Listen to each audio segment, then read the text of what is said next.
Hey everybody, this is the second part to my project, and it's the video in regards to stimuluses.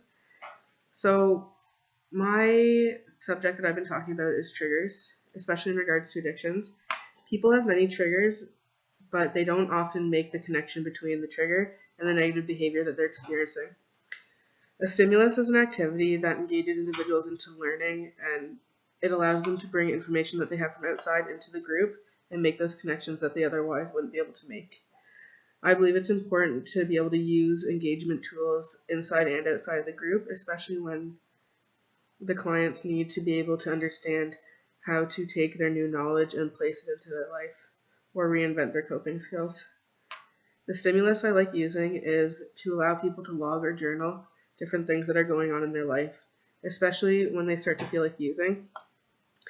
Often this allows people to realize what triggers them into these negative behaviors. When an individual is triggered, they may not always make that connection between the peoples or places or things that are around them. So by having a tangible item such as a log or a journal, they're able to start to make a pattern and realize what it is in their life that causes them to keep using or falling back into old patterns.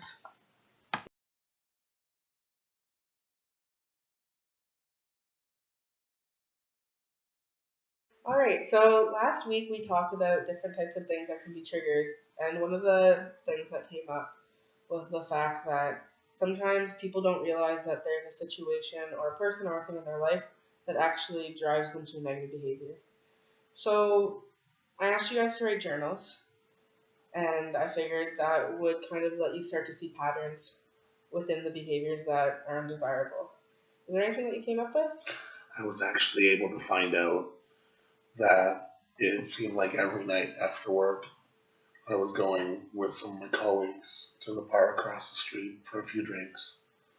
We'd start off with just a quick drink and then back home for dinner.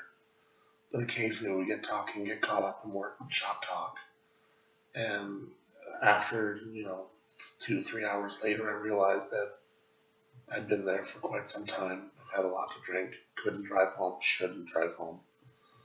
And ended up coming home to reheated dinner.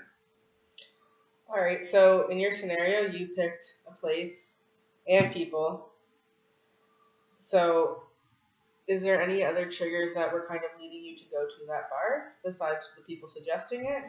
Well, a lot of it was the stress with work and just wanting some way to unwind. And with my colleagues, we have something relatable to talk about.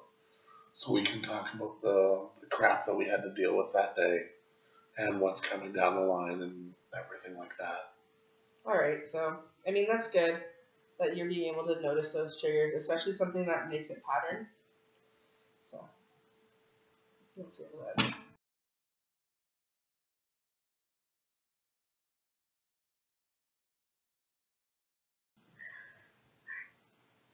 Within the stimulus, we've been trying to identify personal triggers.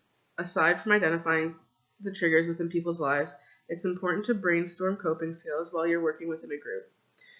During this period, it's important to allow an open discussion amongst everybody that allows both the individual who is speaking about the trigger and others to speak about different techniques that they use to either avoid triggers within their lives or feel that they have better control over the different things that could cause a trigger. When evoking and engaging participants for an addictions treatment group, I think it's important to focus on pros and cons of things that they need to use to benefit their lives. This could be important as often within recovery, you make a pros and list con of things that can stay, people that can stay, and items that can stay, as well as all the people, items, and things that need to go.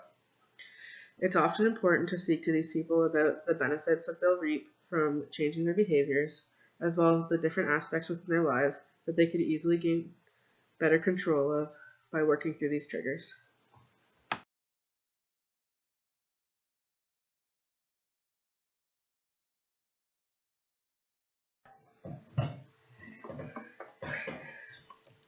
So earlier we spoke about triggers, and you stated that a big trigger for you is at the ending of your shift, you find that you often want to go with the guys and go have a beer and debrief and stuff like that.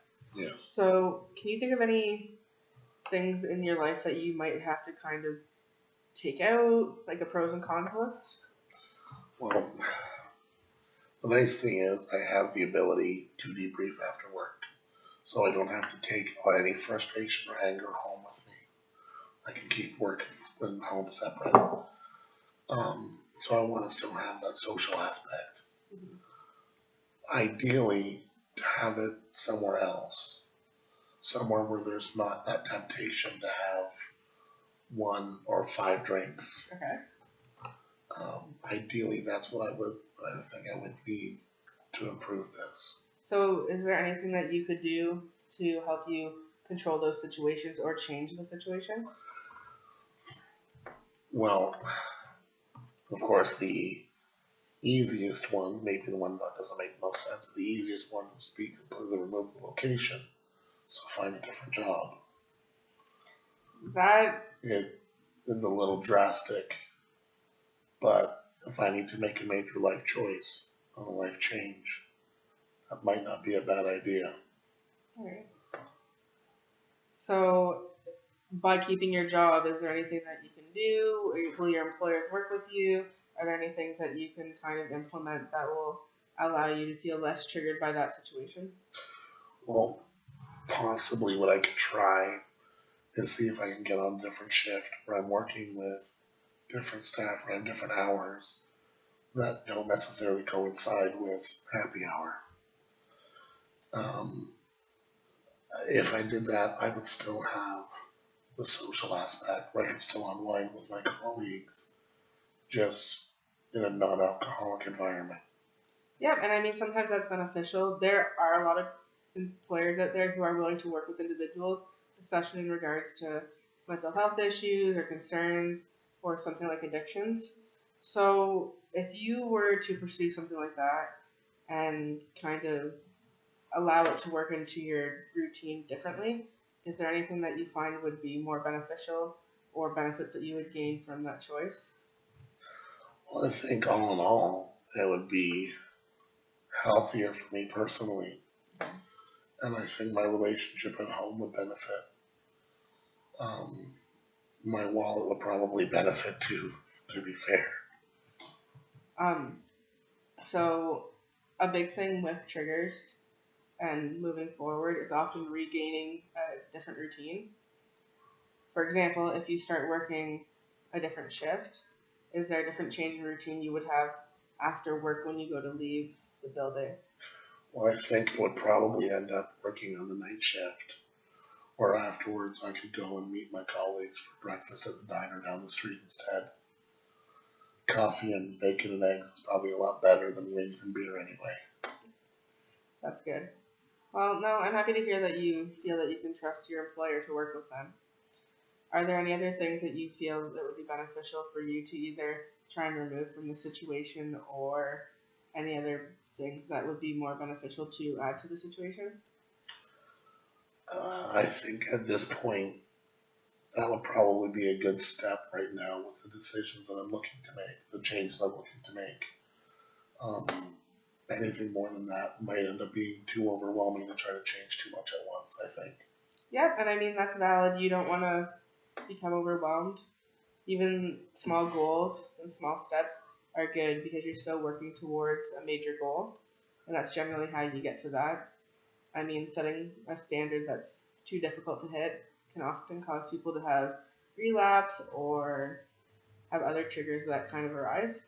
So, I mean, I think your plan's good, and you should continue maybe moving forward with that. For the next week, continue doing your journaling and see if maybe making those changes changes any of those triggers, or if there's anything else that arises. Excellent. Thank you very much for this session. Awesome. I think it's been a great help.